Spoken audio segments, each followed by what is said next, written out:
automáticamente, por añadidura, todo el universo corpóreo lo vamos a reconocer como verdadero, siendo falso.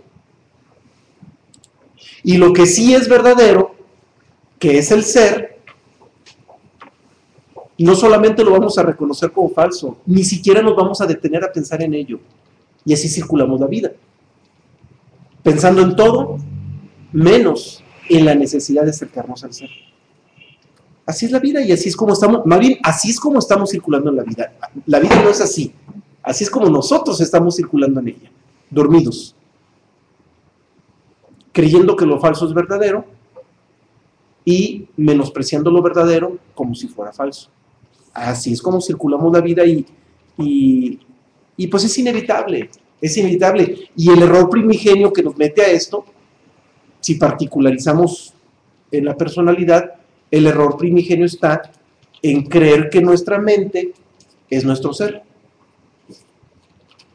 En ese momento, todo, automáticamente, todo se falsea, y en el momento, a partir de que nosotros identifiquemos a nuestra mente como nuestro ser, automáticamente vamos a estar extraviados en esta vida, vamos a estar perdidos, en un estado de extravío inevitable, donde no sabemos, donde todo lo que creemos que nos hace feliz, a la hora de conquistarlo, descubrimos que no era para tanto.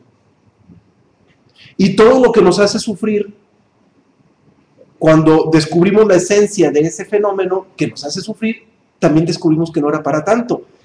Y vamos a estar siempre extraviados. Y ese extravío siempre va a ser producto de creer que nuestra mente es nuestro ser. Por muchas oraciones que hagamos, por mucho que recurramos a los templos de nuestras respectivas religiones, por mucho que escuchemos palabras bonitas de algunos oradores o de alguien, por mucho que leamos los libros universales incluso, mientras identifiquemos a nuestra mente como nuestro ser, automáticamente vamos a estar perdidos totalmente en la existencia. Y eso es el estado de ilusión, que es lo que en este momento nos mueve al tema de hoy. Este estado de ilusión, identificar esos hilitos que nos mantienen atrapados en este estado. El problema ahorita, en este momento, es que estamos tan adaptados al estado ilusorio, ya nos adaptamos tanto al estado ilusorio, que lo consideramos normal. Y tan lo consideramos normal, que creemos que no estamos soñando, que creemos que estamos conscientes y creemos que estamos despiertos. Y precisamente el creer que estamos despiertos es por eso, porque ya nos acostumbramos, ya nos adaptamos. Estamos tan adaptados al estado ilusorio que incluso el permanente dolor que arrastramos por todas las frustraciones que inevitablemente nos vamos a llevar en un estado ilusorio, lo estamos cargando en nuestros distintos cuerpos, en el físico, visceral, astral, mental. En todos los cuerpos estamos arrastrando y cargando esos estados de dolor por todas las frustraciones que nos llevamos producto del estado de ilusión, pero ya lo sentimos normal. Ya sentimos que esa carga forma parte de nosotros y estamos tan adaptados a esa carga que ya incluso a veces hasta perdemos la capacidad para identificarla por la misma adaptación en que nos metimos en ese estado ilusorio. Y ya ni siquiera logramos identificar, salvo cuando las cargas de dolor de repente llegan a picos, las identificamos. Pero cuando esos picos bajan a un nivel promedio, ya no lo identificamos porque lo sentimos como si fuera normal. Pero no es así. El estado ilusorio siempre nos va a meter en frustraciones. Y todas las frustraciones, producto del estado ilusorio, nos van a conllevar a dolor, a sufrimiento. Claro, ese dolor y ese sufrimiento sigue siendo ilusorio. Pero mientras creamos que estamos en la realidad y que somos conscientes, ese dolor nos va a causar dolor. Porque estamos identificados también con ese dolor. De eso hablamos en la charla anterior también, de la identificación con tantos detalles, y uno de ellos fue el dolor. Y pues, en el caso contrario, un hombre iluminado, un hombre libre, no sueña ni en el plano físico ni en el astral, ni en el estado de vigilia ni en el sueño. Un hombre libre, mientras está en vigilia, sabe que es un sueño. Y pasando al astral, mientras descansa el cuerpo físico, también sabe que es un sueño. Los dos los identifica como sueños. Un hombre libre sí es, y cuando un hombre libre identifica a los dos como sueños, automáticamente el dolor desaparece. Y no es difícil descubrirlo como un mecanismo automático. Cuando nosotros tenemos una pesadilla y estamos sufriendo la pesadilla, en el momento en que despertamos al plano físico, el dolor de esa pesadilla desaparece ipso facto, inmediato. Despertamos, ¡ay, qué bueno que era una pesadilla! Menos mal, rápido, a vestirme y a trabajar. ¡Qué rico, fue pesadilla! Y el dolor desaparece inmediatamente. Bueno, no es lógico entender que si en el plano físico estamos sufriendo por alguna pérdida, por alguna frustración o por lo que sea, de repente descubrimos que esto es un sueño, ¿no es lógico entender que también desaparece el dolor y el sufrimiento? Claro que sí. Claro que desaparece. Por eso insisto en que un hombre libre sabe que está soñando, sabe que es un sueño, tanto el físico como en el astral. Y como sabe y lo identifica como un sueño, entonces deja de soñar. Lo vive, pero consciente, sin estar soñando. Vive todo lo que le toque vivir en el astral, vive todo lo que le toque vivir en el plano físico, pero sin estar soñando. ¿Cómo sin qué? Sin estar soñando, pero sin estar soñando. Sin estado de soñación. Es decir, lo vive consciente. Y al vivirlo consciente, se desvincula de todo. Y solamente se limita a verlo circular. Y, pues, si queremos estar libres, si queremos tener una probadita de ese estado de libertad de un hombre iluminado, lo primero que tenemos que hacer es descubrir que estamos soñando. Porque esto, que ya lo mencioné al principio de la exposición, cuando alguien se descubre soñando, en ese momento está despierto. En el momento en que nos descubramos soñando, en ese momento estamos despiertos. Y lo hemos vivido, ¿eh? No son palabras teóricas las que les estoy diciendo. Todos lo hemos vivido alguna vez. O no una vez, muchas veces lo hemos vivido en el astral. Cuando estamos en el astral y descubrimos que estamos soñando, ¿no resulta que en ese momento despertamos al físico? Es lo más común. Eso es lo más común que nos pueda suceder. Estando en el astral, de repente vivenciamos ciertas circunstancias que por su naturaleza ilógica con relación al plano físico, porque hago la aclaración, tan ilógico uno como el otro, pero bueno, lo del astral nos resulta más ilógico que el físico, pero insisto, los dos son ilógicos, los dos son totalmente ilógicos. Pero cuando en el astral de repente descubrimos algo ilógico y por lo ilógico descubrimos que estamos soñando, en ese momento se rompe el sueño del astral y nos vamos al físico. Es decir, nos despertamos al físico. Pues exactamente igual nos sucedería si estando en el plano físico nos descubrimos soñando. ¿Qué sucede? ¿Qué sucede si estando en el plano físico nos descubrimos soñando? ¡Pum! Nos iluminamos. Nos iluminamos. No hay otra dirección. El fenómeno sucede. Bien, ahora. A ver, hay una pregunta, para el micrófono, pásenselo por favor para que nos escuchen quienes nos acompañan desde la red, por favor. Sí. Me hiciste acordar de un pasaje de la Biblia, Sí. que es de la crucifixión de Jesús, la pasión, y ahí está lo que estás comentando. Jesús jamás se queja de los latigazos, o sea, él sabía que estaba soñando. Porque sabía que estaba soñando, estaba despierto, vivenciando un sueño. Y eso fue Claro, ahí es donde se entiende por qué, y no solamente Jesús de Nazaret, ha habido muchos, bueno, no muchos, la mayoría de los iluminados que han pasado por esta vida han sido castigados por la sociedad, han sido menospreciados y lacerados por la sociedad. Uno de los casos extremos es Jesús de Nazaret, no es el único, ha habido otros casos también igual de extremos. Sí, los cátaros que los iban a quemar, los quemaron. Igual, los cátaros y los Juana de Arco y muchos otros personajes, ¿verdad? Algunos totalmente iluminados, otros en proceso de iluminación probablemente, qué sé yo, ¿verdad? Pero ha habido grandes personajes que han vivido desafortunadamente circunstancias parecidas, pero en todos los casos, si están en un estado pleno de iluminación, no sufren el martirio, no sufren la muerte, no sufren nada, porque saben que están en estado de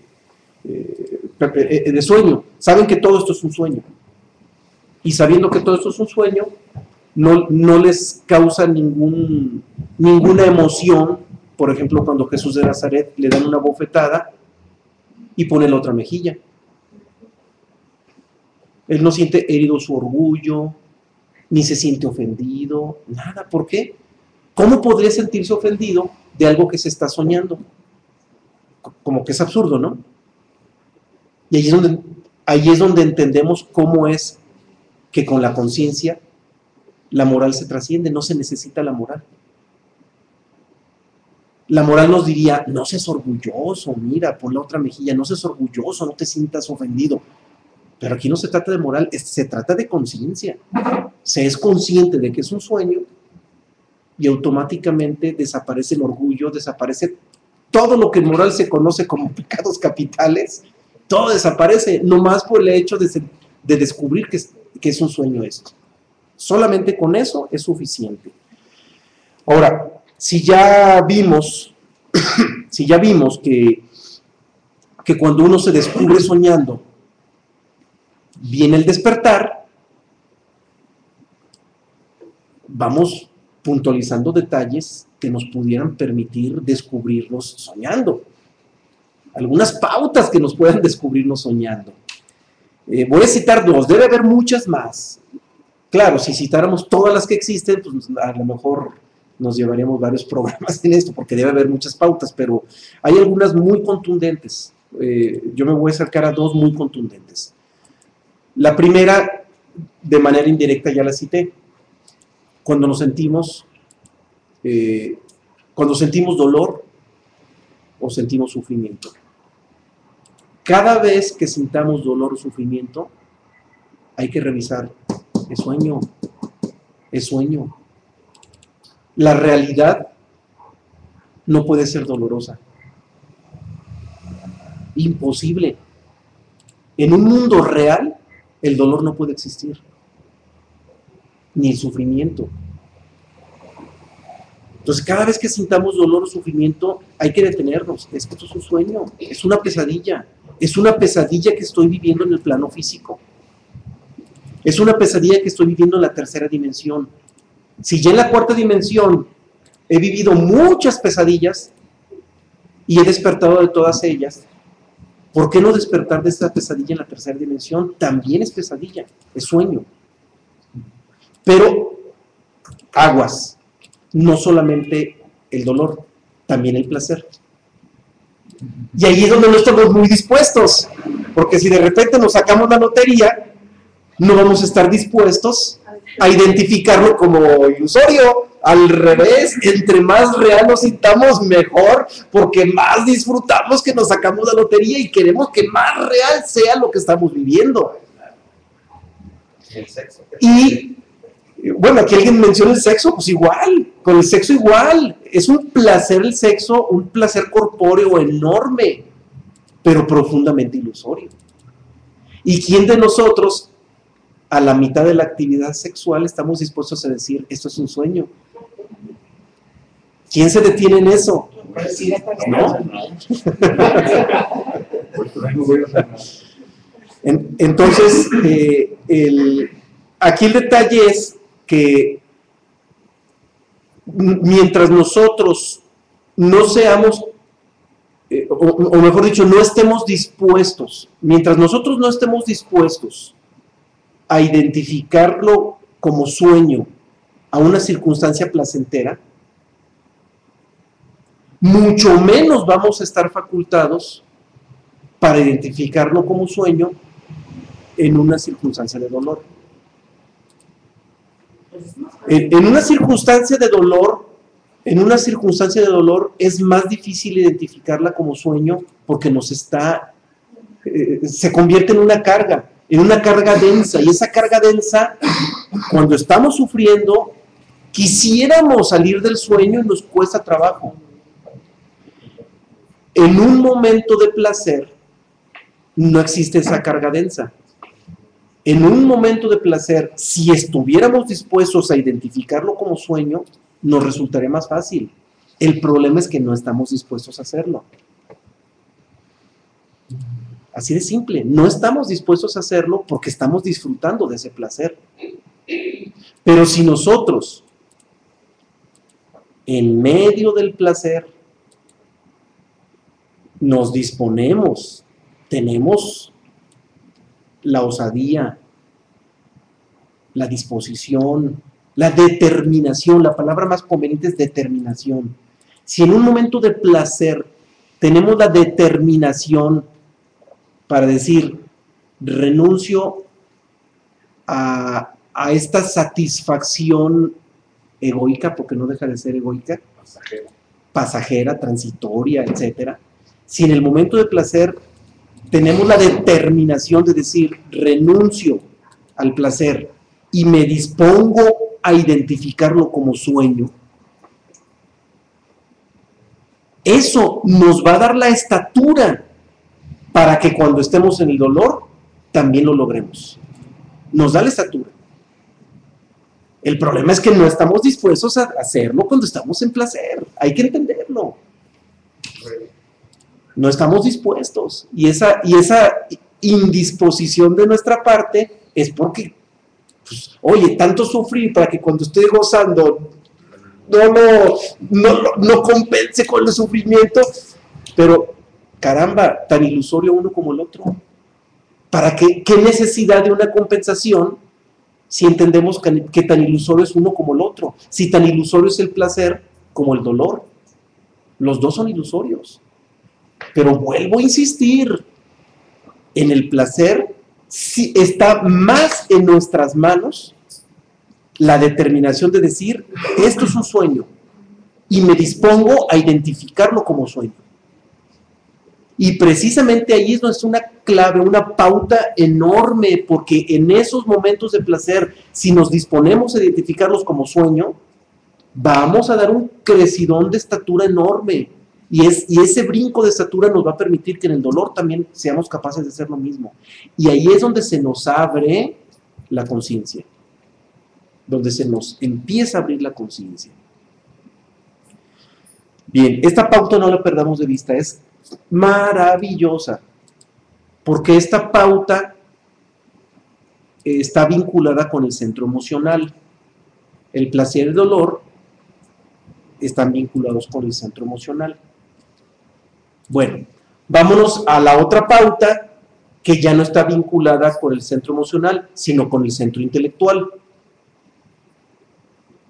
Hay quienes les va mejor con el centro emocional, hay quienes les va mejor con el centro intelectual. Ya cada quien utiliza las pautas que le convengan. Ahora, hay quienes, los dos, ojalá y se pueda con los dos. La pauta que acabo de dar es para el centro emocional, de tener la disposición de identificar el sueño estando en emociones de alegría, en emociones de placer, para que esa estatura nos dé al otro. Vámonos ahora a la pauta sobre el centro intelectual, y la pauta o la clave vinculada con el centro intelectual tiene que ver con las leyes universales. ¿Por qué? Porque la comprensión y el manejo de la ley universal tiene que ver con la capacidad cognitiva, con el centro intelectual. ¿A qué me refiero con ello? Todo fenómeno, todo objeto que esté expuesto al operar de una ley universal, automáticamente es ilusorio. En el momento en que veamos cómo opera la ley universal en algo, en ese momento lo tenemos que identificar como ilusorio. Y esto que les estoy diciendo es fundamental, porque muchas corrientes pseudoesotéricas creen que la ley universal opera en la realidad. Creen que la ley universal está hecha para entender lo real o entender al ser, y no.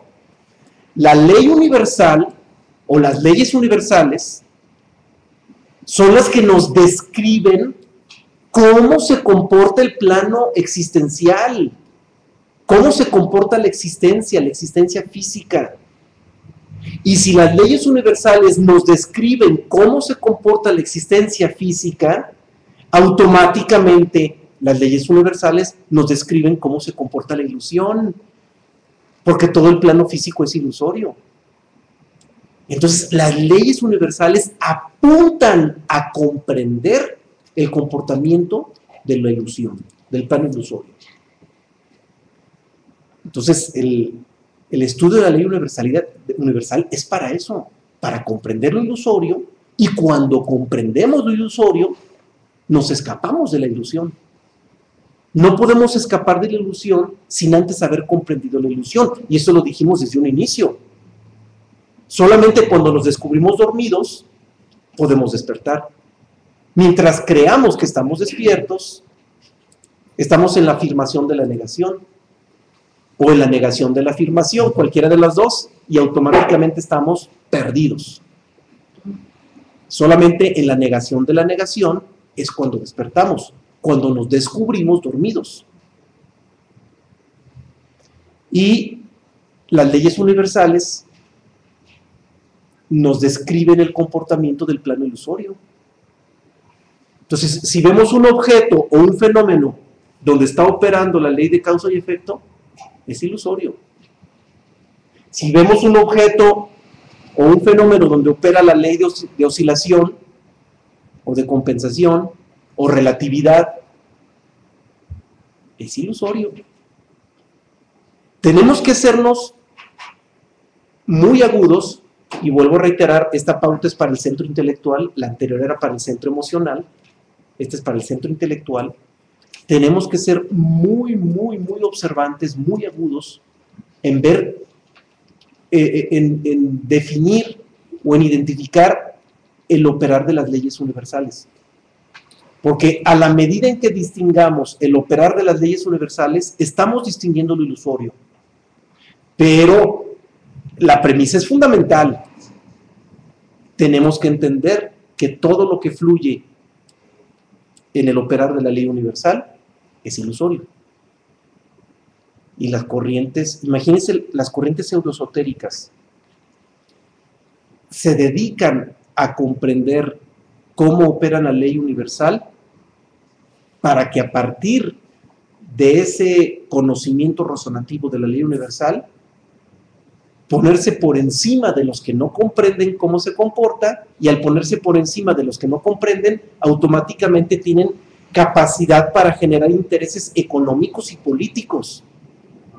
Y lo logran, construyen intereses económicos y políticos porque tienen una capacidad de comprensión por encima del resto de la humanidad, pero nunca caen en cuenta que todo lo que construyeron, todos los intereses que construyeron, tanto económicos como políticos, también son ilusorios, pero todavía peor, como esos intereses creados tienen un cierto peso para la personalidad colectiva humana, entonces el estado de ilusión en que se meten es más profundo todavía. Entre más intereses construyen, y peor cuando esos intereses se construyen a partir de la utilización de las demás personas por una capacidad de razonamiento sobre la ley universal, entonces el estado de ensoñación es más profundo, más denso y más irreversible. Claro, todo es reversible, pero a alguien que construye intereses a partir del manejo de la ley universal, le va a costar mucho más revertir ese estado ilusorio, porque sus intereses creados son tan tentadores, tan seductores, esos intereses creados son tan seductores que revertir ese estado ilusorio es muy, muy complicado, profundamente complicado. Por eso nos tiene que quedar clarísimo. Lo insistimos cuando tratamos el tema de la ley universal. La ley universal es para identificar el comportamiento de la naturaleza, no para crear intereses en la naturaleza. Sí. Si hay una pregunta en la red, nos pregunta Lencho: ¿vivir en la ilusión y la esperanza son necesarias para el ser humano? Lencho, desgraciadamente, desde que nacemos en la ilusión. Y no es necesario. Y no es necesario. Y en realidad la esperanza surge cuando surge un recuerdo en nosotros de que esta no es nuestra naturaleza, de que todo lo que está cambiando constantemente es algo efímero y que nosotros tenemos una parte que es eterna en nosotros. Y surge un recuerdo de que todo esto que va pasando, pues le va pasando a una parte de mí, pero otra parte mía es eterna. Es la que tiene más, la que va llevando una pauta que desgraciadamente no contactamos con ella. No, y aquí la palabra esperanza la cambiaría yo por otra mucho más consciente, que es confianza. La esperanza es una palabra que la han metido las religiones y está en el futuro, está en el tiempo, y el tiempo es ilusión. El tiempo forma parte de la ley universal y todo lo que fluye en el tiempo es ilusorio. Entonces, la esperanza que tanto la han metido las religiones, pues para mantener a la feligresía quietecita y con la ilusión de que algo va a suceder, de que algo les pueda llegar, está en el futuro. La esperanza está en el futuro, está en el tiempo. Sin embargo, si cambiando la esperanza por confianza, la confianza está en el presente. ¿Confianza en qué? Confianza en mi ser. No, en este momento puedo yo no estar consciente de mi ser, pero confío en que aquí está mi ser. Y eso está en el presente. La confianza tiene que ser es en el presente, nos mete en el presente, y la confianza es en el ser. No la confianza en una religión, ni en una filosofía, ni siquiera la confianza en los libros universales. No, la confianza en nuestro ser. Y eso está en el presente. Bien, entonces, retomando, vuelvo a insistir, ya nada más para redondear, las leyes universales nos permiten distinguir los estados ilusorios, porque, vuelvo a reiterar, cada vez que identifiquemos el operar de uno de los principios universales o ley universal, automáticamente, donde identifiquemos que opera la ley, ahí identificamos ilusión. Tenemos que identificar ilusión. Cualquier ley universal, donde identificamos el operar de cualquier ley universal, ahí tenemos que descubrir que hay ilusión, automáticamente. La única realidad está en Dios. Dios es lo único real. No hay nada real salvo Dios, y eso lo dice Hermes Trismegistos en el Corpus Hermeticum. Lo único verdadero es Dios, o el ser. Y si lo único verdadero está en Dios, todo lo demás es ilusorio. Y en Dios no opera la ley universal. Ahí no operan las leyes. No opera ninguna ley, porque Dios es absoluto y es libre. Y las leyes, todas las leyes universales, son acotamientos de libertad.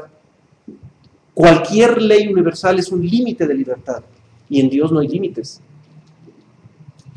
Entonces, en Dios, que es la única verdad, que es la única realidad, no operan las leyes. Y donde operan las leyes, no hay verdad. Todo es ilusión. Entonces las leyes universales son para eso, para identificar la ilusión. Cada una de las leyes es un hilo de identificación de la ilusión. Cada una de las leyes. No más que, obvio, esto que estoy diciendo ahorita no lo podía decir cuando tratamos el tema de la ley universal porque, pues, como era de los primeros temas, probablemente los hubiera asustado. Pero ya ahorita, a estas alturas, ya podemos ahora sí abonarle más a esto y entender que las leyes universales para eso están, para identificar los hilos de la ilusión. Sí. Quiero decir que si uno vive ocupado, se identifica uno más con Dios, o sea, como un artesano que está constantemente haciendo algo, no ocupa su mente en otra cosa. La ocupación nos libera más. Es que todo es dual, volvemos a las leyes universales, todo es dual. Si alguien está ocupado y creyendo que su quehacer es algo real y fundamental, está alejado totalmente de Dios y está identificado con la existencia. Pero si alguien está ocupado en algo y en su ocupación descubre el carácter ilusorio de la ocupación, entonces se libera de la existencia y entra en comunión con Dios. Entonces la ocupación nos lleva para los dos lados, depende de cómo la tomes. ¿Qué es lo que lo define? El tema que vimos anterior a este, la identificación. Si nos identificamos con la ocupación, entonces nos arrastramos por la existencia. Pero si nos desidentificamos con la ocupación, nos salimos de la existencia. Por cierto, Alma, que nos acompaña ahorita, me comentó algo muy interesante que se los comparto. El quehacer de los pueblos indígenas en América, en el sentido de la artesanía, cada vez o más bien el sentido original de la creación artesanal en los pueblos indígenas era para eso. En el momento de estar sustraídos en el quehacer, por ejemplo, haciendo chaquira, alguna artesanía con chaquira, en ese momento, si están en la ocupación de la artesanía, desidentificados con esa ocupación, se experimenta un estado de libertad automático. Y el sentido profundo de la artesanía es ese, estar en la ocupación desidentificados de la ocupación. Y en ese sentido las artesanías juegan un papel impresionante. Claro, desafortunadamente, hoy en día los artesanos, la inmensa mayoría, no todos, pero la gran mayoría de los artesanos, ya perdieron la esencia del quehacer original de la artesanía. O sea, los pueblos prehispánicos, antes de que fuéramos conquistados por los españoles, los pueblos prehispánicos no creaban artesanías para generar riquezas. Ese no era el objetivo de la creación de las artesanías. No, el objetivo jamás fue generar riquezas. El objetivo era estrictamente lo que acabas de mencionar. Estar en una ocupación en el momento en que nos desocupamos, que nos desvinculamos de esa ocupación y nos identificamos como máquinas en el acto de la ocupación. Y cuando alguien crea una artesanía en ese estado de desidentificación con la ocupación, esa artesanía se transforma en una profunda obra de arte. Y los artesanos, antes de la conquista de América, sus artesanías las ponían como un objeto de recuerdo de sí. La artesanía estaba en el recinto de quien había creado esa artesanía, y cada vez que la veía se acordaba de ese estado de conciencia en que se metió en el momento de hacer la artesanía. Y ese es el papel de la artesanía.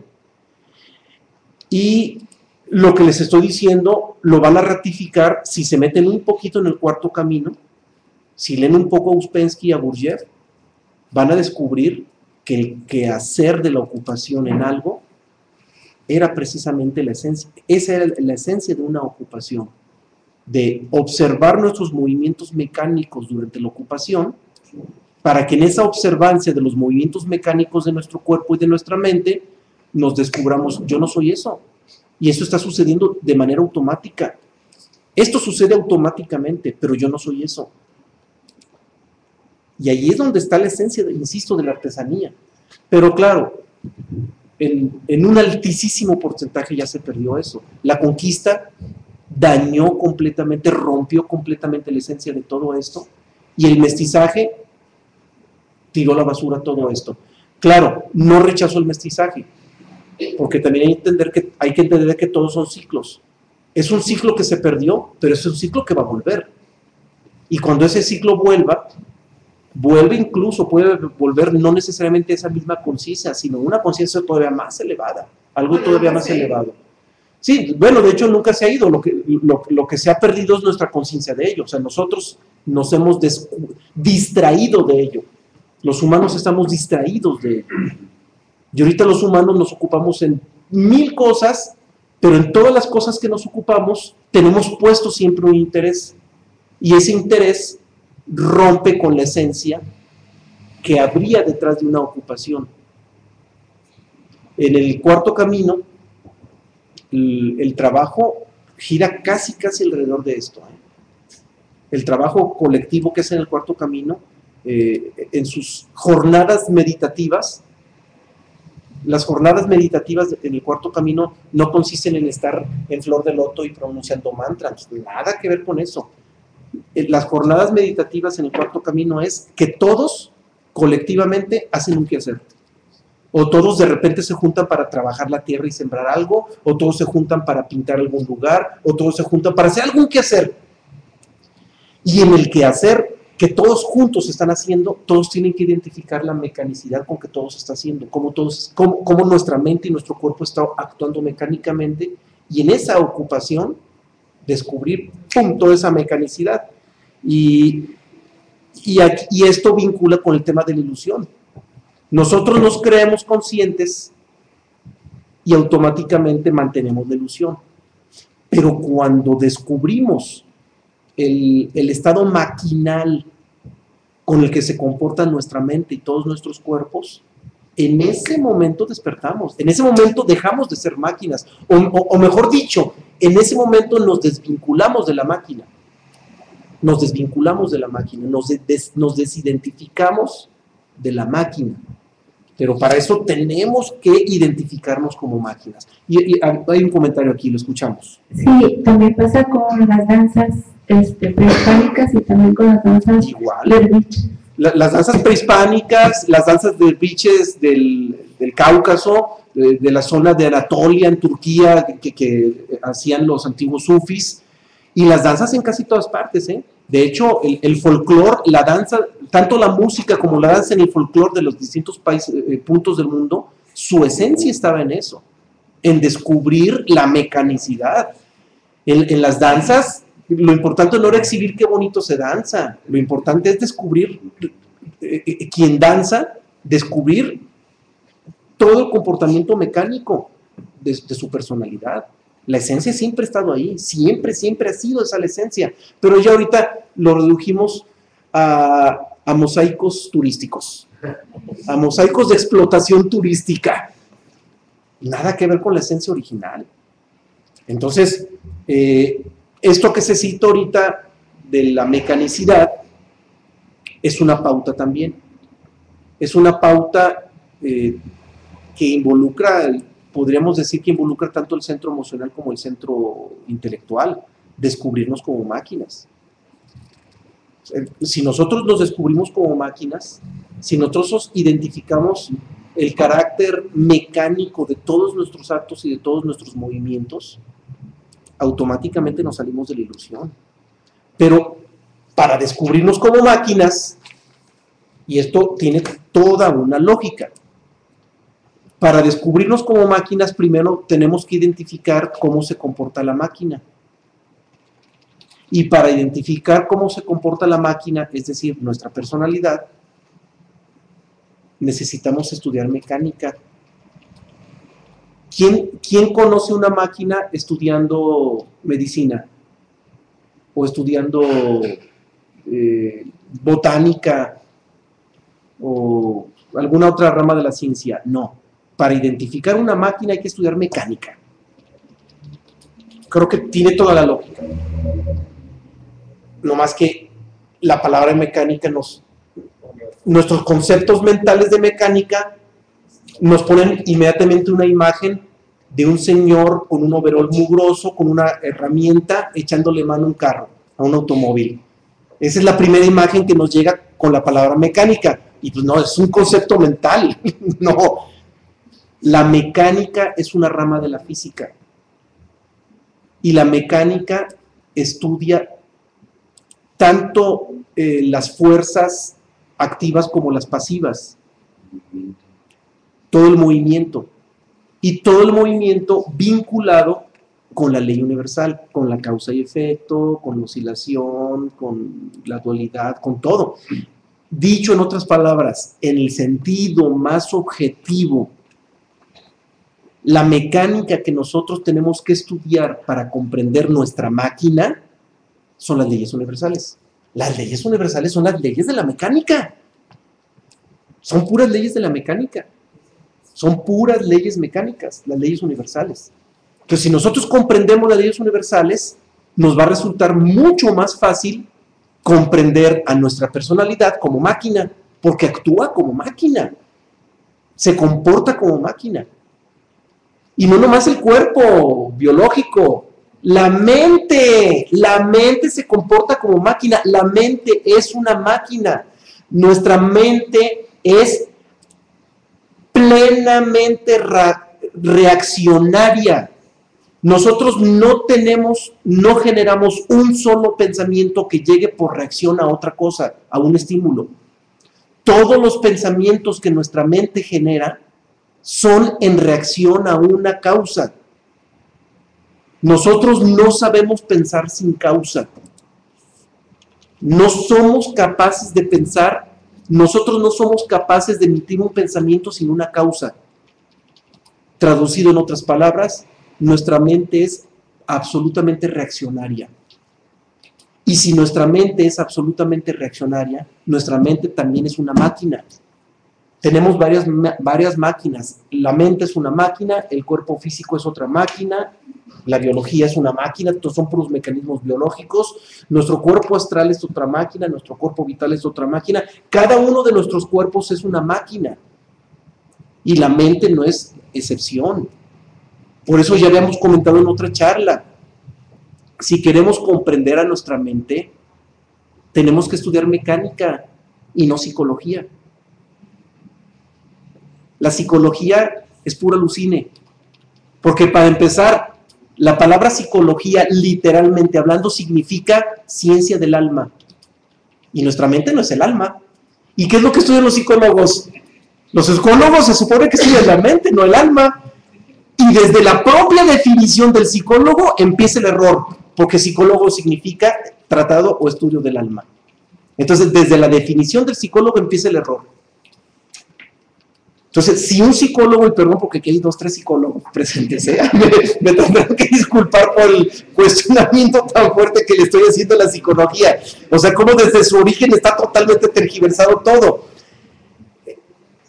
Si un psicólogo realmente quiere ser psicólogo, tiene que estudiar mecánica. Y las leyes de la mecánica son las leyes universales. Entonces, un psicólogo, para ser realmente estudioso de la mente, para realmente estudiar la mente, que es una máquina, tiene que estudiar las leyes universales. Y yo aquí hago una pregunta al aire. En la carrera de psicología en las universidades, ¿se enseñan las leyes universales? Para nada. Puros alucines filosóficos, pero nunca entienden a la mente como máquina, porque la mente es 100% reaccionaria, totalmente reaccionaria.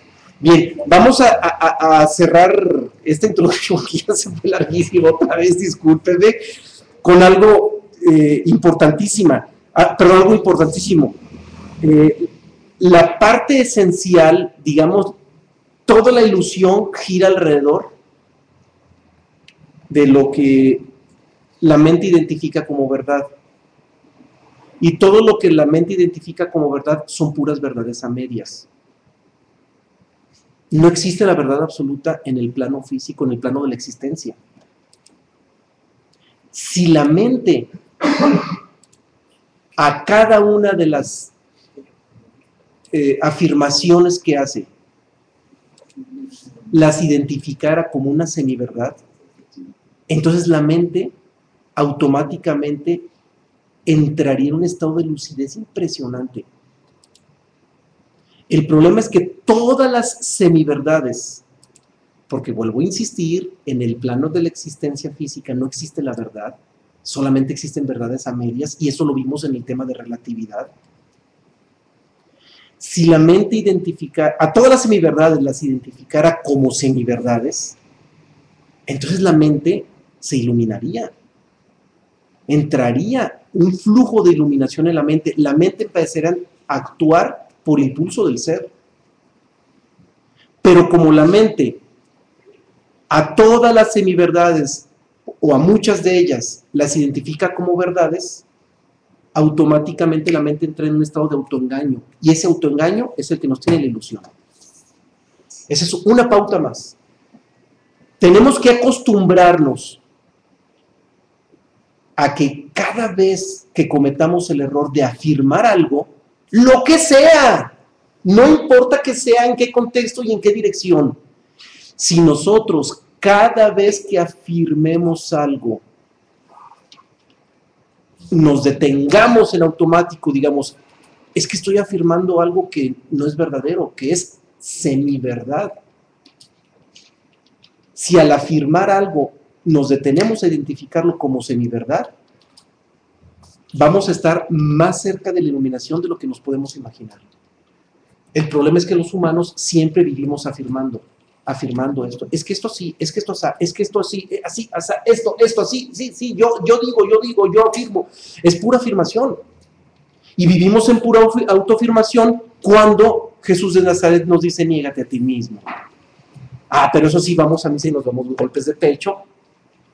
Y la gran clave que nos da Jesucristo nunca le hacemos caso. Pues, ¿para qué vamos a un templo de una religión si no somos capaces de autonegarnos? Y lo que acabo de citar ahorita es autonegación. Detenernos cada vez que afirmamos algo para identificarlo como semiverdad, eso es autonegación. ¿Y por qué digo autonegación? Porque si nos regresamos al tema de la relatividad, descubrimos que todas las semiverdades son mentira, son ilusión. Para que algo sea verdadero, tiene que ser absolutamente verdadero. Y si algo es parcialmente verdadero, automáticamente es ilusorio. Automáticamente. Estamos perdidos, sí. Tal como lo acaba de decir, estamos perdidos por la mente. Y lo citamos al inicio de la exposición. La mente es la que nos mantiene extraviados en este mundo. Porque la mente, todos los semiverdadero lo identifica como verdadero. Sí, hay una intervención. De la primera pregunta que se hizo sobre la pasión de Cristo, que fue un sueño, pues, que estaba... Que él lo vive, contemple, porque sabe que es un sueño. Sí. Entonces, cuando dice, pues, que si es posible, Padre, Señor, haz que no pase este cáliz, pero que sea tu voluntad y no la mía. Así. En eso queda ahí como que... es que eso, y lo dejó bien asentado el Padre Nuestro, hágase tu voluntad y no la mía. ¿Por qué? Porque mi voluntad está en la ilusión. Al revés, te suplico que no permitas que se haga mi voluntad, porque reconozco que estoy en ilusión. Y si se hace mi voluntad, van a ser puras ilusiones. Entonces, es un reconocimiento que estoy en ilusión. Por eso que se haga tu voluntad y no la mía. Es un reconocimiento pleno a mi estado ilusorio, a mi incapacidad para percibir la realidad, a mi incapacidad para saber siquiera qué es lo que yo necesito. Nuestro estado de ilusión es tan grande que ni siquiera logramos distinguir lo que necesitamos. Por eso mejor que sea tu voluntad y no lo que yo creo que necesito, porque lo que yo creo que necesito es por ilusión. ¿Sí? O sea, quiso que no fuera tan, si era una ilusión más placentera y no dolorosa, que ahí... Más allá del placer y del dolor, más allá de todo, porque el placer y el dolor es ilusión, más allá de todo eso. Bien, pues vámonos a las citas, porque si no nos vamos a dar espacio para atender lo que los libros universales nos dicen sobre el tema y que al final de cuentas viene a permitir distinguir que lo que estamos exponiendo no es un asunto de nuestras ideas propias. O sea, no estamos hablando por nuestras propias ideas, estamos hablando por lo que los libros universales dicen y el aval está en las citas que van a dar certidumbre a lo que estamos aquí exponiendo. Vamos a la primera cita, que es del Bhagavad Gita, en la que Krishna nos dice: todos los seres nacen ya en la ilusión, engañados por la división dual que produce el sentimiento de deseo y repulsa frente a las cosas del mundo. Si se fijan, está poniendo Krishna a una ley por delante, una ley universal, que es la dualidad. Y desde el momento en que estamos en la dualidad, es ilusorio. O sea, ¿se dan cuenta cómo la pauta que les di hacia el centro intelectual adquiere peso? En el momento en que identifiquemos que la ley universal opera en algo, automáticamente ese algo es ilusorio. Automáticamente, ipso facto, es ilusorio. Y aquí lo está ratificando Krishna. Nacemos en la ilusión por la división dual, y obvio esa división dual como consecuencia nos mete al deseo y el rechazo, nos mete a todas las dualidades, que no nomás es esa, hay muchas dualidades más, ¿verdad? Nos mete a todas las dualidades, y en el operar de la ley automáticamente estamos ya en ilusión. El operar de las leyes ya es estar en estados ilusorios. Bien, vamos a la segunda de Hermes Trismegisto. Dice esta cita así: la forma mortal cambia de un día para otro. Es alterada, y es alterada por el paso del tiempo, y deviene más grande o más pequeña, pues es una ilusión. Bien, aquí si nos vamos a esa doble naturaleza que tenemos, aquí Hermes Trismegisto nos habla de la naturaleza corpórea que tenemos, que es una naturaleza que está cambiando constantemente, y viene a ser grande o pequeña, o tiene cualidades y medida. Mientras, sin embargo, la parte espiritual que tiene el ser humano no tiene ni cualidad ni medida. Es por eso que cuando nos hacemos la pregunta, ¿qué tan espiritual soy? ¿O qué tanta calidad tiene mi trabajo espiritual? Bueno, esa es una pregunta que se hace a la personalidad, a la misma personalidad. La parte espiritual del ser humano no tiene calidad, no tiene cantidad. Es el ser, es lo absoluto y es lo total. La parte espiritual del ser humano es única. Es simplemente vivimos nosotros desvinculados con esa parte espiritual. Mas, sin embargo, la parte corpórea, esa sí tiene calidad, cantidad, etc. De hecho, es la que se quiere iluminar. Y en realidad, nuestra personalidad no se ilumina, nuestra personalidad muere con el tiempo. Lo que realmente se ilumina en nosotros es la conciencia que está dormida por vivir en esta ilusión. Dejamos a Hermes y nos vamos a la antigua China, lejano oriente, con Confucio, que nos dice algo muy interesante, digno de reflexión. Cuando la pasión enceguece, el corazón no está ocupando su debido lugar. Primero identifiquemos qué es la pasión. La pasión es el desborde de nuestro centro emocional hacia todos los propósitos en la existencia. Siempre que nuestro centro emocional se involucra con el deseo de lograr un propósito en la existencia, nos apasionamos. Y esa pasión nubla completamente el corazón. Y fíjense qué triste, tantas canciones comerciales que nos invitan a vivir la vida intensamente y a luchar por tus ideales y todas esas cosas que... Filosofía barata, es pura filosofía barata. Porque al final de cuentas todos los propósitos que logremos en la existencia se van a desvanecer. Entonces, esa pasión que nos impulsó a lograr esos propósitos existenciales va a terminar en sufrimiento, porque todos esos propósitos aún logrados se nos vienen abajo y el sufrimiento es todavía peor. Es todavía peor. Hay un eslogan. A ver, si le pasa el micrófono. Hay un comercial que dice: la pasión manda. Bueno, mencionan una frase, un eslogan comercial, en un anuncio comercial que dice: la pasión manda. Algo más egocéntrico que eso no puede haber. Es más, es una invitación a la ilusión. Es una invitación a los estados ilusorios. La pasión manda. Es que, o sea, en pocas palabras, que tu máquina se comporte como máquina todo lo que dé, porque tu máquina siempre va a estar deseando todos los propósitos existenciales. Entonces es mecánico. Entonces, ahora, tampoco se trata de rechazar a la existencia, que quede muy claro. Porque en el rechazo a la existencia nos metemos en el mismo problema. No se trata ni de apasionarse por lograr algo, ni se trata de rechazar lo que ya descalificamos porque nos enceguece. Ninguna de las dos, porque las dos son igualmente de adormecedoras.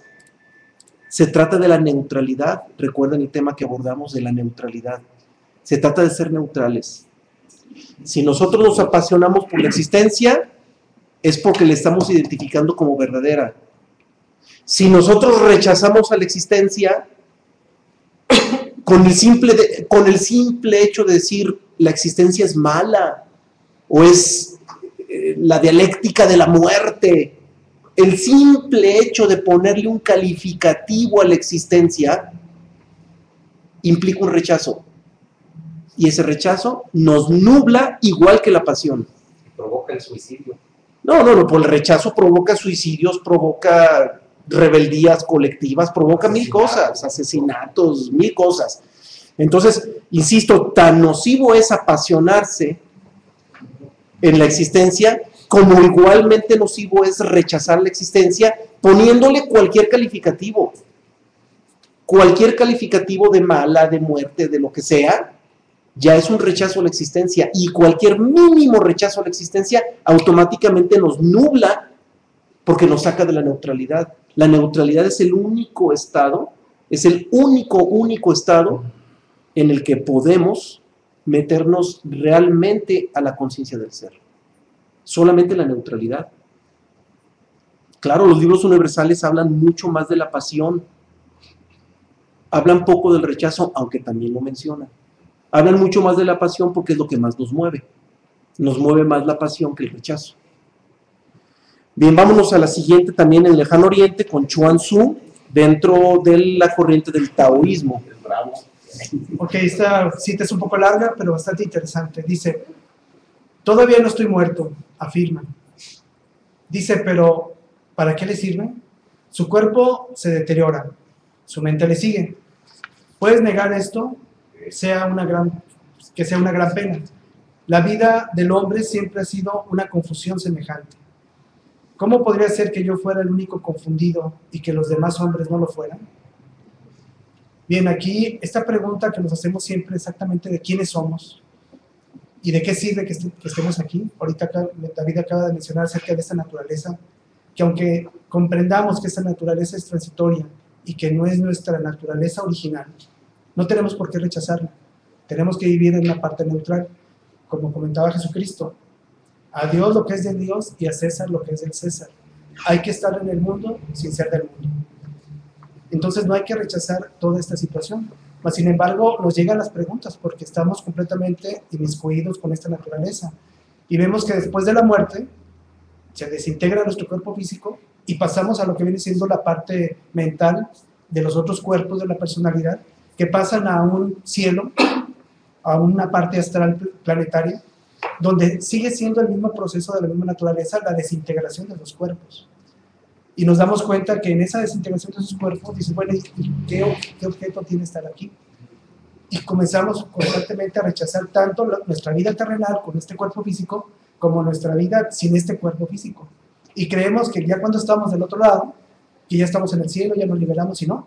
estamos inmiscuidos en la misma vida, en el mismo proceso, y volvemos nuevamente a reencarnar y volvemos nuevamente a tener otra oportunidad. Y estamos constantemente haciendo este proceso. Más sin embargo, suele venir un prerecuerdo de lo que realmente éramos. Si nosotros aspiramos al verdadero amor, a la tranquilidad y a la paz, y en este plano, ni allá, que es después de la muerte, no existe ni ese verdadero amor ni esa verdadera paz, ¿de dónde viene ese recuerdo? ¿Cómo es que podemos vislumbrar una situación así? Bueno, pues nuestra parte espiritual nos está recordando constantemente que ese es nuestro origen, que nuestro origen está en esa verdadera paz, en esa verdadera tranquilidad, en ese verdadero amor, y ese recuerdo es lo que realmente nos mantiene en esa confianza de que existe algo más que lo que viene siendo este proceso de vivir y morir. Bien, seguimos con Chuang Tzu, que, insisto, forma parte de la corriente del taoísmo. Esta cita es exquisita. Es tan exquisita esta cita que creo que vale la pena primero comentarla y luego leerla, para no perder la exquisitez de la cita que vamos a leer. Esta cita vincula nuevamente lo que me tocó comentar en la introducción, en el sentido de que para poder despertar, lo primero que tenemos que hacer es descubrirnos dormidos. Mientras nos mantengamos dormidos creyendo que estamos despiertos, no tenemos remedio. Cada vez que creamos que estamos despiertos, automáticamente cancelamos todas las posibilidades. Pero cuando descubrimos que estamos dormidos, las posibilidades se abren profundamente. Y esta cita de Chuang Tzu es exquisita para ello. Por eso preferí comentarlo antes, para que al final de la cita nos quedemos con la exquisitez de esta cita. ¿Ah, es Sosan? Ah, perdón. No, sí es Chuang Tzu. A ver, no sé si te brincarías una cita porque es otra. O a ver si la que sigue, porque la que tengo aquí es... La que sigue. A ver, pásate la que sigue. Mientras estás soñando. No está. No va a aparecer el PowerPoint, la voy a leer. Entonces, mayor razón para que estemos más atentos. Y aunque no la leamos en la pantalla, la cita no deja de ser exquisita, la escuchamos. Está un poquito larga, pero muy clara y muy concisa. Dice así Chuang Tzu: mientras está soñando, no sabe que es un sueño. Y en su sueño, quizás hasta trate de interpretar un sueño. Solo al despertar, sabe que era un sueño. Y algún día habrá un gran despertar cuando todos sepamos que es todo un gran sueño. Y sin embargo, los tontos creen que están despiertos, suponiendo brillante y laboriosamente que comprenden las cosas, llamando a este hombre un soberano, al otro un pastor. ¡Qué denso! Confucio y tú sueñan ambos. Y cuando digo que están soñando, yo estoy soñando también. Exquisita la cita de Chuang Tzu. Exquisita esa cita que viene en el libro de Chuang Tzu, así se llama el libro de Chuang Tzu. Es clarísimo, pues, una exposición de que mientras creamos que estamos despiertos, no tenemos remedio. El remedio se abre, o el remedio se nos abre cuando estamos dispuestos a ir descubriendo que estamos soñando. Ahí es donde se nos abren las posibilidades. Mientras nos creamos despiertos, la ilusión va a estar permanentemente presente en nosotros y no tenemos remedio. No hay posibilidades. Bien, vamos ahora sí a una cita de Sosan, es la que sigue, sí, la que está en el PowerPoint. Juan Carlos nos la va a leer, ya está más breve, pero también muy profunda. Volver a las raíces es encontrar el significado, pero perseguir apariencias es alejarse del origen. Bien, aquí la ilusión es perseguir apariencias. Lo ideal como seres humanos es distinguir lo verdadero de lo falso, no lo malo de lo bueno, porque cuando caemos en esa trampa de distinguir lo malo de lo bueno, caemos en un juego moral. Tenemos que distinguir lo falso y lo verdadero. Este mundo, a pesar de que es falso, no tenemos que rechazarlos por su falsedad, tenemos que comprender las leyes naturales que en ello operan, porque realmente ese fue nuestro objetivo original, observar el proceso de las leyes naturales universales que operan en todo este universo. Mas, sin embargo, decidimos involucrarnos y caímos en la apariencia, en tratar de modificar la naturaleza. Y esa fue muy probablemente la caída que tuvimos como seres originales. Entonces, volver a las raíces, como dice Susana, es encontrar el significado de todo esto, ver la realidad, hacer a un lado nuestra mente y ver con el corazón, ver la transparencia que existe de nuestro corazón hacia todas las demás cosas y eliminar esa apariencia que tienen las cosas. Dejar de perseguir apariencias. Sí. Y vaya que todos siempre estamos persiguiendo apariencias, ¿eh? Todos vivimos persiguiendo apariencias, que es muy lamentable, pero sí vivimos los humanos. Y yo no aviento la primera piedra, ¿eh? O sea, es el estado que estamos todos, el que estamos, pero el único remedio es distinguirlo, descubrir ese estado, ser conscientes de ese estado, y ahí es donde está la clave. Bien, vamos a una del Evangelio de Buda. Esta cita es muy reveladora y nos va a confrontar ante una cadena de absurdos que ha cometido la humanidad a lo largo de los siglos. En su Evangelio, Buda nos dice: no puede poseer una verdad sino a condición de reconocer que el yo o el ego es solo una ilusión. O sea, solamente si reconocemos que el ego es ilusión, tenemos la posibilidad de poseer una verdad. Entonces, aquí Buda categóricamente nos dice que es fundamental reconocer al ego como ilusorio. ¿Y qué han hecho los hombres a lo largo de las religiones y de tantas corrientes pseudoesotéricas? Obsesionarse por eliminar o al pecado en caso de las religiones o al ego en el caso de las corrientes pseudoesotéricas.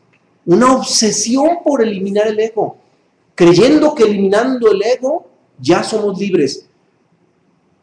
Luchan contra algo ilusorio.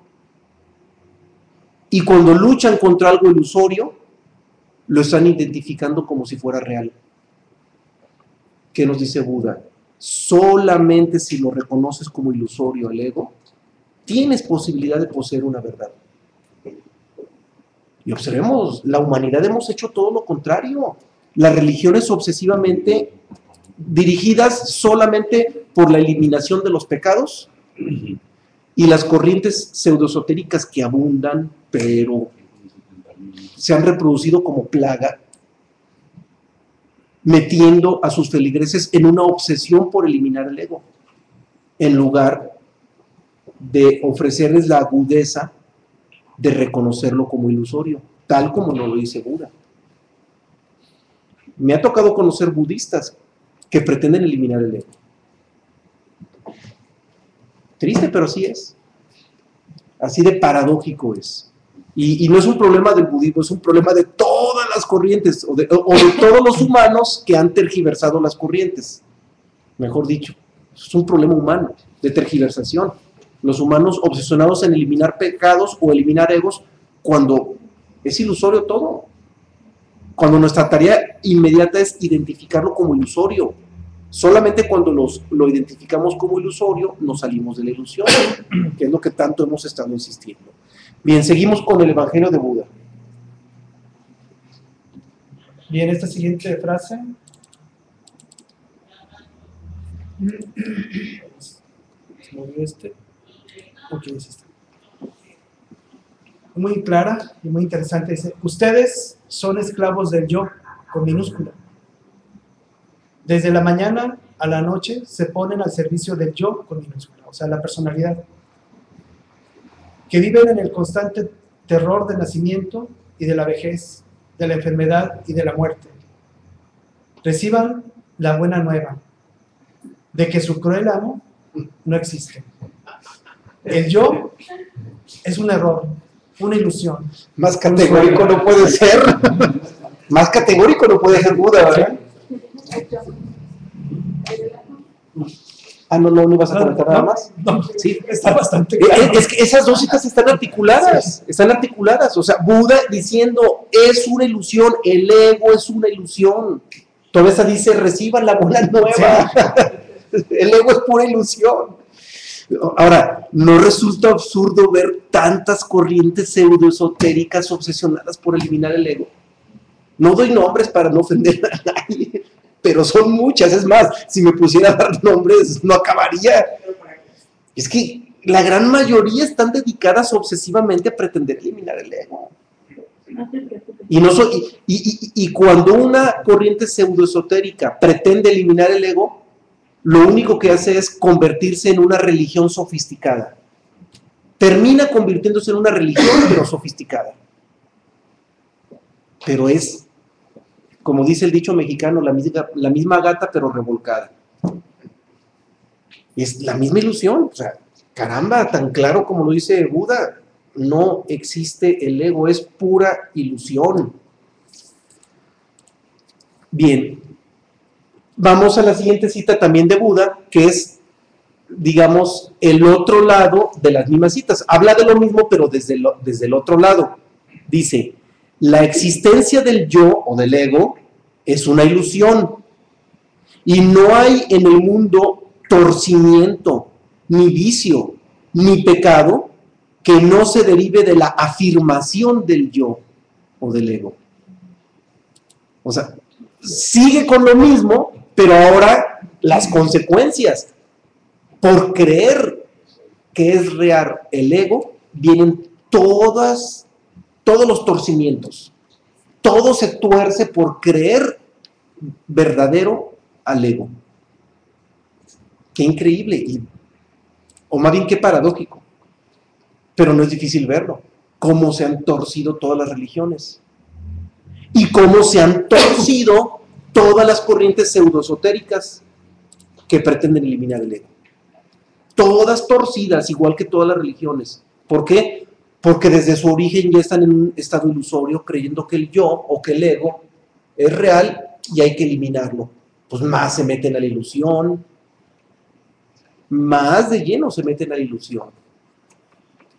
Bien, vamos ahora a La siguiente cita es de Sócrates. a la antigua Grecia, la tradición helénica. Esta cita es genial. Disfrútenla, por favor. La hermosura es una tiranía de corta duración. Impresionante, ¿no? Es que desgraciadamente, pues es cierto, o sea, lo que comenta Irma, de una persona que tiene una belleza física deslumbrante, obviamente vive un estado de ilusión muy grande, tan grande que piensa que está por encima de los demás, que es más por su belleza, pero es tan corta esa belleza que resulta para esa persona una tiranía, es un desvío de toda su personalidad durante que se transcurre esa belleza, o durante se sigue afirmando con esa belleza y los demás lo afirmemos. Se convierte en una tiranía puesto que estamos haciendo un mal a las personas. Es tan malo criticar a las personas como adularlas. Es el mismo efecto. Pero yo creo que no se refiere nada más a la belleza física, sino al concepto de este general. Claro. Sí, de lo que A los estereotipos, a los estereotipos de belleza que también son creados por la mente al final de cuentas. Al final de cuentas son creados por la mente, pero ahora el problema no está en la belleza en sí misma y por sí misma. El problema está en la identificación con la belleza, que es lo que tratamos en el tema anterior, en el estado de identificación con la belleza. Y los estereotipos de belleza nos meten más a la identificación con la belleza. Ahí es donde está el meollo Pero del asunto. no solo se trata de la belleza física del ser Sí, humano. también. Sí, De todos los conceptos, Sí, de todos los conceptos. de cualquier tipo de concepto, aun cuando no tenga que ver con la belleza, cualquier tipo de concepto. O sea, el tema de ilusión, pues, claro, se toca la belleza porque Sócrates está hablando de ella. Nos referimos a ella por lo que Sócrates acaba de decir, bueno, por lo que dijo Sócrates, o que dejó asentado. Vamos ahora al cristianismo, nos vamos a algún comentario, escuchamos, sí. Una pregunta. Pero también es una oportunidad efímera como para hacernos conscientes para hermosura en todos sus... Todo es dual. Es oportunidades Claro. para entrar en conciencia. O sea, dice, es engañoso, Sí. etcétera. Mira, todo es... Pero eso nos ayuda para... Sí. Claro que sí, mira. hacer lo Todo contrario. es dual, mira. Un verdadero buscador o una verdadera buscadora, cito el femenino también porque la imagen proyectada es de una mujer bella, una Miss Universo, Y tapatía. y tapatía de aquí de Guadalajara, del Pilón, de aquí de Jalisco.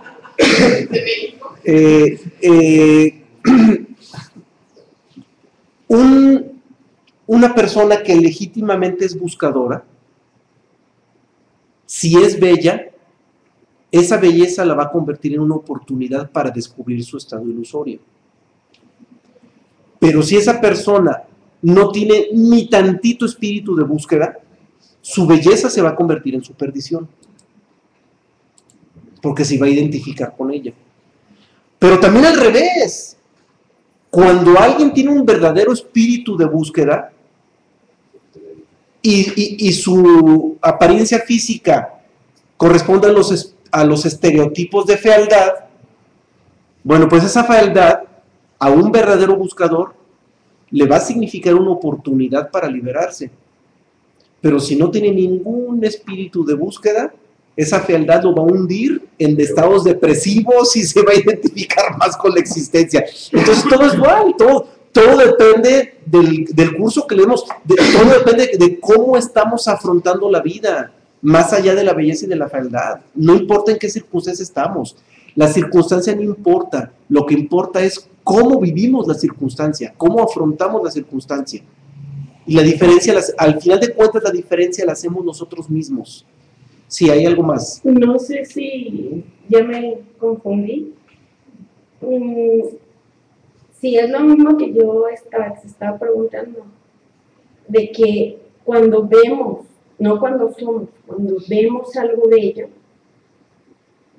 es una oportunidad que tenemos para darnos cuenta, para Del estado estar ilusorio. atento. O sea, ya no dirigido a ti, sino a lo que tú ves, ¿verdad? A lo que te rodea. Bien.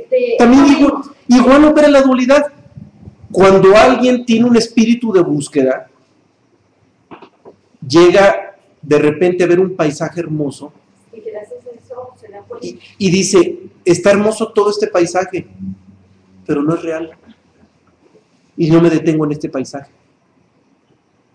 Mientras que alguien que no tiene espíritu de búsqueda, llega al paisaje y se hunde en el paisaje. Y dice, qué hermoso, aquí me quedo. Ve la cascada, ve la montaña, ve el agua azul. Y lo primero que hace, me echo un chapuzón y a disfrutar. Es más, no solamente disfruto, veo, caray, está la cascada. Y si pudiéramos generar electricidad a partir de esto, o sea, ya empieza hasta crear intereses a partir de lo que está viendo. Esa es la diferencia. O sea, volvemos otra vez a la dualidad. El que tiene espíritu de búsqueda lo identifica como ilusorio y se desvincula. Pero el que no tiene espíritu de búsqueda se identifica con ello y se hunde en ello. Entonces, la diferencia, al final de cuentas, también la hacemos nosotros. ¿Sí? A ver, hay otra pregunta acá. Sobre esta...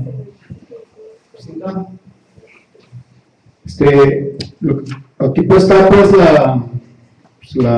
esa imagen pues de belleza física, pero no es nomás la belleza física. Un paisaje, un atardecer es belleza, el mar es belleza, y también es ilusorio. Sí, ilusorio, sí.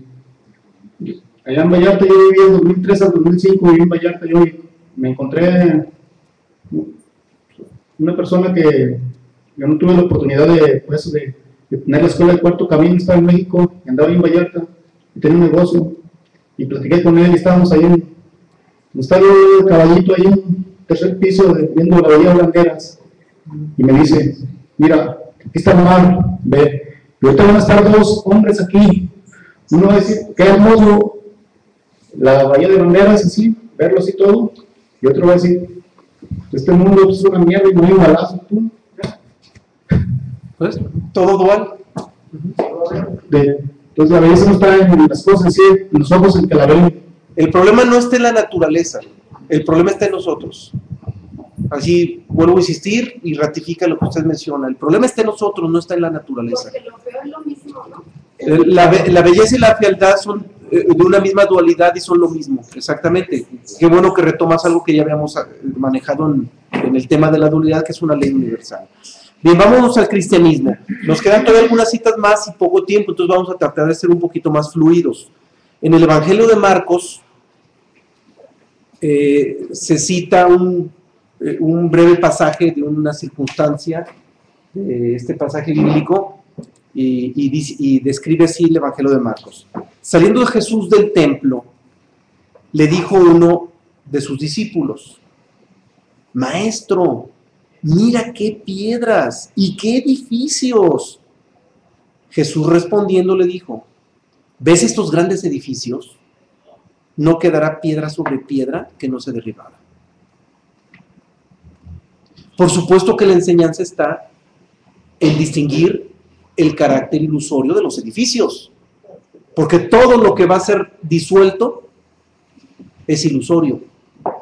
Desafortunadamente las religiones nos han desviado la atención y nos han pintado una escena distinta en donde dicen, no, es que Dios dijo que eso lo iba a reconstruir porque Él es todopoderoso.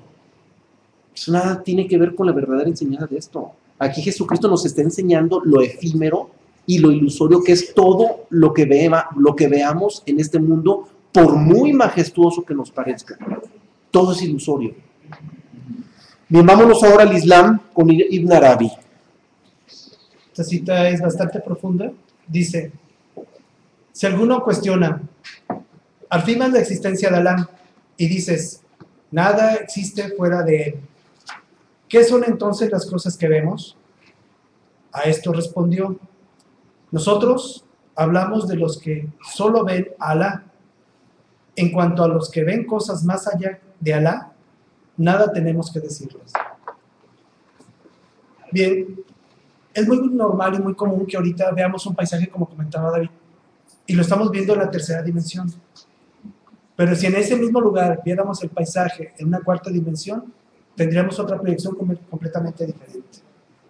Recordemos que Alá, o la parte original, es adimensional, y que este universo está construido por varias dimensiones, o sea, por varias vibraciones. Es como si estuviéramos en un núcleo de cines y nos metamos a un cine y vemos una película, nos metemos a otro cine y vemos otra película, pero estamos en el mismo lugar. Entonces, todas las dimensiones van a tener sus paisajes completamente distintos y diferentes. Y como dice aquí Ibn Arabi, a todos esos que ven diferentes paisajes o diferentes realidades, nada tenemos que decirles. ¿Por qué? Porque todo es ilusión. Solamente Alá es lo real. Bien, también Ibn Arabi en otra cita del libro El núcleo del núcleo nos dice, una cita muy breve pero muy muy clara: el que permanezca aprisionado en una dimensión definida estará completamente triste cuando deje la tierra. Todo el dolor y todo el sufrimiento es por estar identificados con un mundo dimensional. Fíjense la profundidad que maneja aquí Ibn Arabi. Lo dice científicamente, dimensional, una dimensión definida. Hay quienes hablan, no, es que en la cuarta dimensión y que en la quinta dimensión, pero es que fulano es un ser de luz que viene desde la séptima dimensión o de la dimensión no sé qué. Todas las dimensiones son ilusorias. Dios es adimensional y ya lo hemos mencionado. Dios es adimensional. Adimensional. La realidad solamente está en Dios y es adimensional. Entonces, cualquier dimensión de la que hablemos, tercera, cuarta, quinta, décima, séptima, la que sea, es ilusoria. Habiendo dimensión, hay ilusión, y aquí lo dice claramente Ibn Arabi: el que permanezca aprisionado en una dimensión definida estará completamente triste cuando deje la tierra, porque la existencia es dimensional. Y el plano astral, donde se vive el cielo temporal en espera de regresar a la reencarnación, también es dimensional, es la cuarta dimensión. Y todo el proceso de ir y venir en la reencarnación, en la tercera y cuarta dimensión, todo completito es pura ilusión, porque los dos son dimensionales. La verdad, la realidad, el ser, Dios, son adimensionales, no hay dimensión. Eso es profundamente científico, hay que tenerlo muy claro, muy claro. La física a duras penas se está ocupando de la cuarta dimensión, a duras penas. Hablar de quinta, sexta, séptima dimensión, por favor, hombre, aterrícense. Y todo sigue siendo dimensional, sigue siendo ilusorio. Bien, vamos a la siguiente de Paracelso, vamos ahora con los alquimistas. Esta frase dice así: mi preceptor es aquel que dijo, venga a mí que quiero instruirlos, pues mi corazón es manso y humilde. En él bulle el fundamento de la verdad.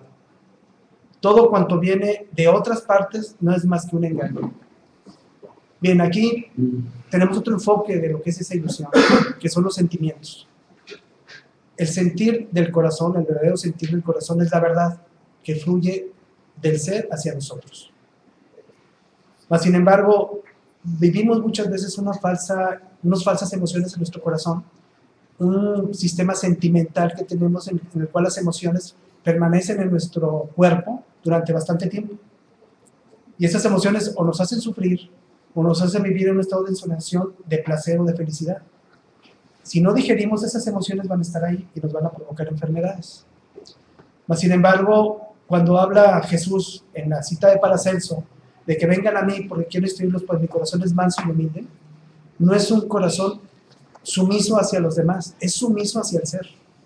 La sumisión real es la sumisión que tenemos nosotros hacia el ser. Hacia todo lo que es esta realidad, somos revolucionarios. Estamos constantemente pensando y analizando y filosofando y discerniendo sobre lo que es la realidad. Estamos más allá de los preceptos que nuestra propia mente nos da y nuestros propios sentimientos.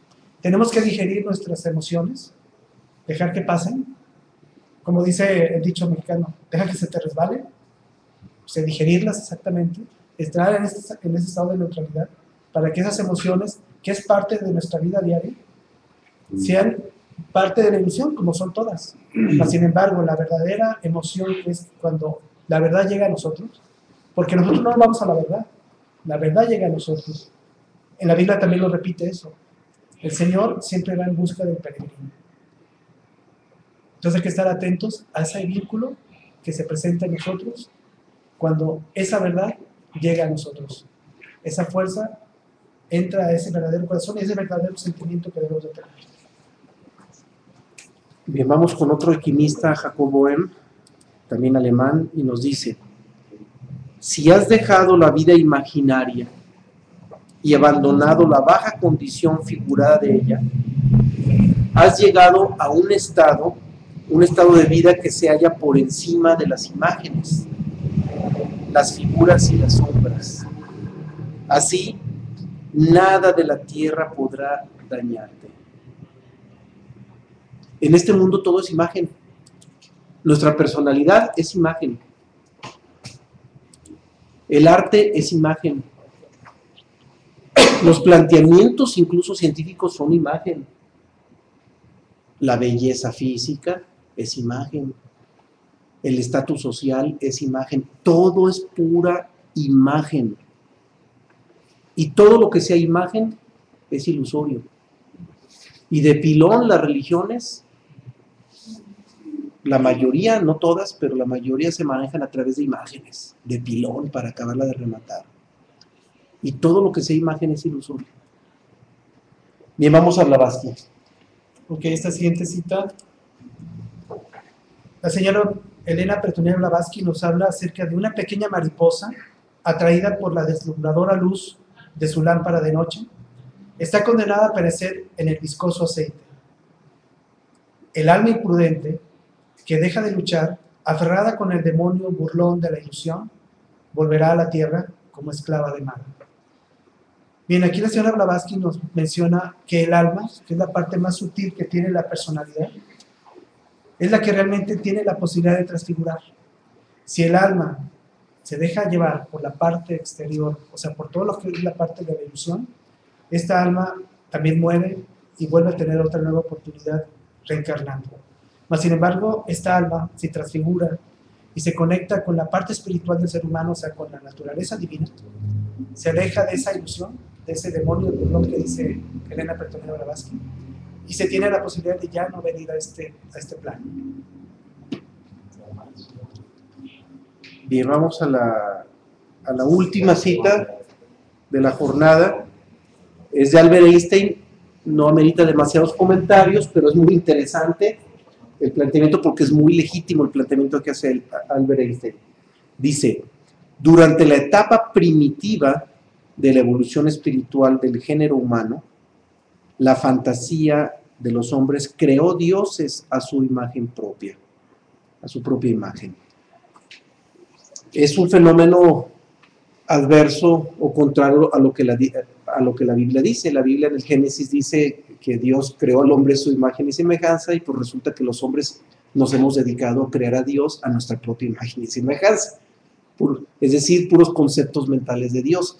Nomás que aquí Einstein dice que durante la etapa primitiva de la evolución espiritual, pero pues se quedó corto porque todavía hoy en pleno siglo XXI seguimos creando a Dios a nuestra imagen y semejanza. Y siguen surgiendo nuevas religiones y todas las nuevas religiones siguen creando conceptos de Dios y es algo que nunca ha dejado de suceder.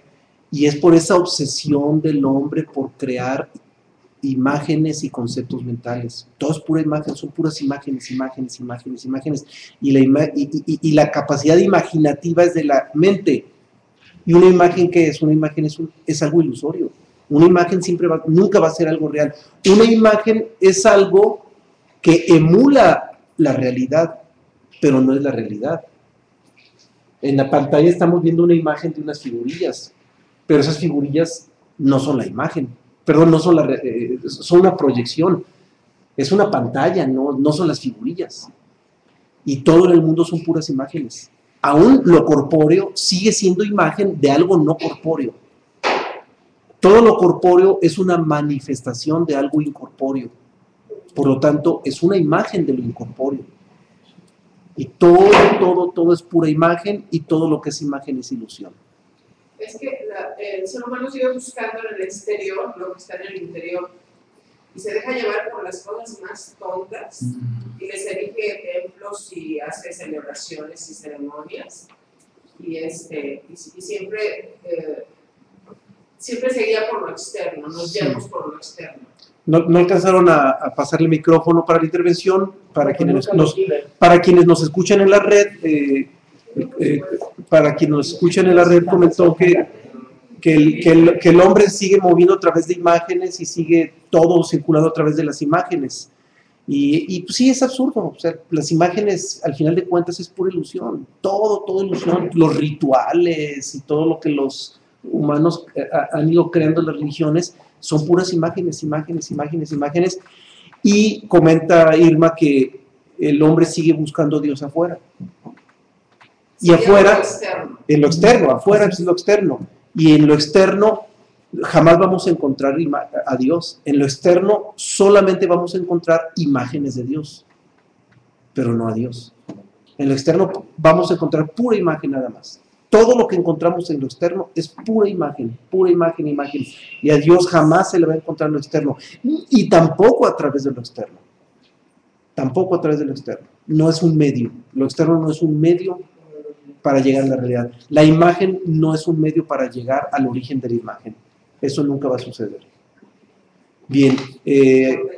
¿Alguna pregunta, algún comentario más? Sí, de la red nos dice Coimedia.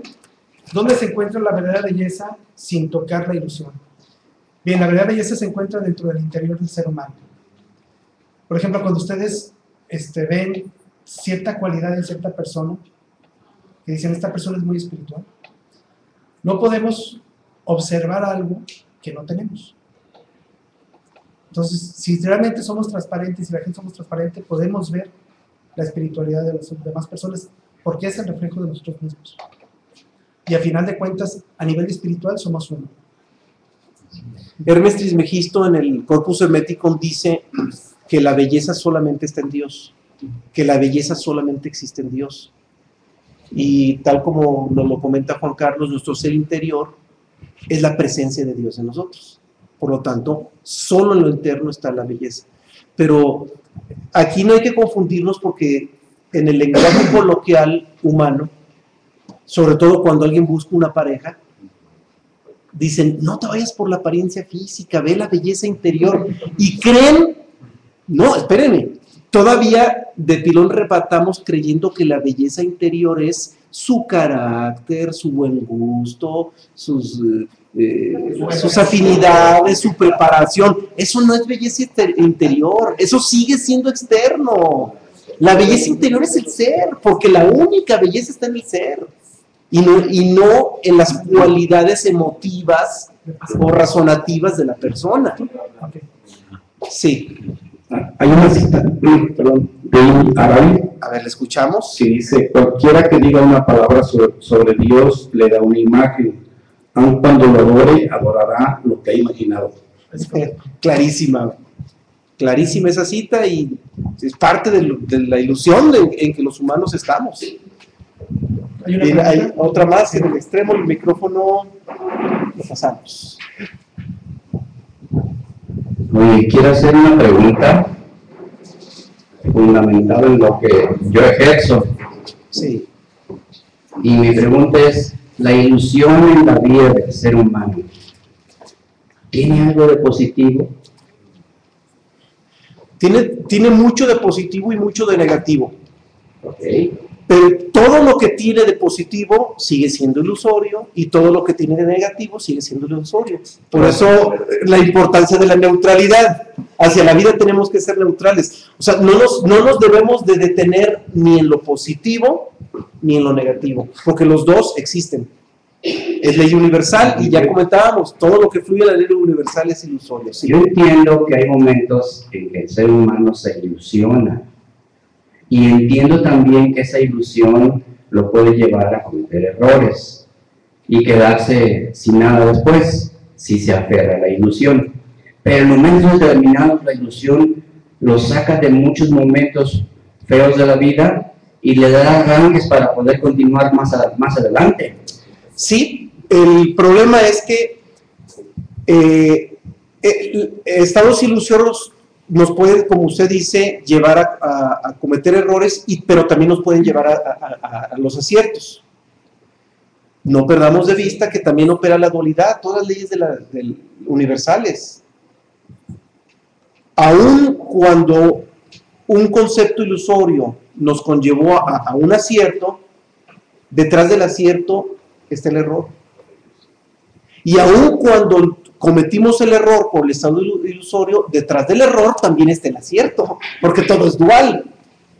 Y desde el inicio de la exposición dijimos, precisamente cuando identificamos el operar de una ley universal, estamos identificando la ilusión, es ilusorio. Cualquier objeto o cualquier circunstancia donde opera la ley universal es ilusorio, automáticamente. Y aquí lo que nos interesa no es medir la ganancia del acierto o medir la pérdida del error. Lo que nos interesa es desvincularnos de los dos, desvincularnos tanto de la pérdida como de la ganancia, desvincularnos de todo, identificarlo como ilusorio, porque solamente cuando lo identificamos como ilusorio se nos abre la posibilidad de lo verdadero. Solamente así, no existe otra posibilidad. Por eso, lo que usted nos dice es cierto, completamente cierto. Pero ¿de qué nos sirve? Ya en términos pragmáticos, hacia la existencia puede haber cierto pragmatismo, pero hacia el ser, el pragmatismo desaparece. No nos sirve de nada, porque hacia el ser, lo único que nos sirve, lo único que nos abona al ser, es la desvinculación con todo lo ilusorio. Bien, escuchamos otra intervención más. Yo creo, bueno, yo entiendo que cuando una persona utiliza su propia ilusión para crear otro estado de animación en su vida, más se pierde en la conciencia que se pudiera buscar. Coincidimos, así es. Entonces, dentro de esa ilusión, perdido en la conciencia que tal vez despertara su ser interno a buscarse en sí mismo, más se aleja de la misma realidad. Claro. O de la verdad. Claro, y esto que usted comenta está vinculado con lo que mencionábamos cuando hablamos de los principios universales en función de la ilusión. La gente que está identificada, o las corrientes pseudoesotéricas que se mantienen identificados con la existencia, estudian los principios universales para tener una conciencia relativa más amplia sobre el comportamiento de la vida, lo que los pone por encima de los que no conocen la ley universal, y eso les permite generar intereses económicos y políticos. Y cosechan logros importantísimos, pero esos logros que cosechan, lejos de ayudarles o acercarlos hacia el ser, los hunden más porque los mantienen más identificados con la existencia. Les producen una mayor identificación con la existencia. Entonces, esos logros se convierten en su enemigo. Se convierten en su enemigo. Todos esos logros se convierten en su enemigo porque los mantienen más identificados con la existencia. Sí. Aquí un comentario de la red nos dice José L. Ahora, si es realmente ilusoria la belleza con tantas cirugías y tratamientos, olvidándose de la belleza natural. Es cierto. Sí, no, es más ilusorio todavía. No, y es una obsesión con la ilusión. Sí, ya las cirugías y todo lo que uno le modifica el cuerpo, ya es una obsesión con los prototipos de belleza que el humano ha ido creando. La ilusión de la ilusión. Y todavía peor cuando alguien presume su belleza prefabricada. No, es de plano. Híjole. Es de plano un estado profundamente ilusorio. Bien, bueno, ya pasamos de la hora, nos pasamos un buen rato, que compensa con el retraso también. Reiteramos la disculpa por lo retrasado que inició la sesión. Muchas gracias por su asistencia y por la confianza que nos está.